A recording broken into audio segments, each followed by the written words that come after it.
Senior BRS रहनुमा जी हरीश राव ने हुकूमत से मुतालबा किया है कि कालेश्वरम प्रोजेक्ट की मोटर्स को फौरी ऑन करके किसानों को पानी फराहम किया जाए और अगर ऐसा नहीं किया गया तो वो 1 लाख किसानों के साथ कन्नेपल्ली मार्च करेंगे और खुद मोटर्स को ऑन करेंगे। हरीश राव ने कहा कि किसानों के साथ इंसाफ ना करना उनके साथ धोखा है। बारिश का मौसम शुरू हो चुका है और फसलें बोने का वक्त है, लेकिन कालेश्वरम प्रोजेक्ट से पानी फराहम करने में हुकूमत सुस्ती का मुजाहिरा कर रही है। इन्होंने बरहमी का इजहार करते हुए मजीद कहा कि मरकज और रियासती हुकूमत दोहरा मेयार अपना रही है। जब पोलावरम प्रोजेक्ट का डायाफ्राम वॉल और गाइड वॉल गिरकर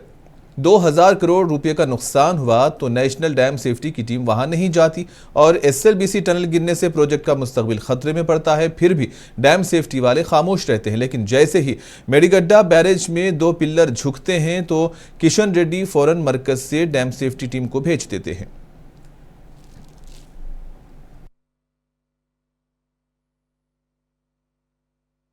మాదొకటే డిమాండ్ సూటిగా ప్రభుత్వాన్ని అడుగుతా ఉన్నాం వెంటనే కాళేశ్వరం మోటార్లు ఆన్ చేయండి రిజర్వాయర్లు నింపండి రైతాంగానికి మొదటి పంటకు నీళ్లు ఇవ్వండి స్పష్టంగా అడుగుతున్నాం మేము ఆలస్యం చేస్తే ఊరుకోం ఇవాళ నీళ్లు కళ్ళ ముందు ఉన్నాయి మోటార్లు రెడీగా ఉన్నాయి కరెంటు ఉన్నది రిజర్వాయర్లు ఉన్నవి తక్షణమే మోటార్లు ఆన్ చేయండి రైతాంగానికి నీళ్లు ఇవ్వండి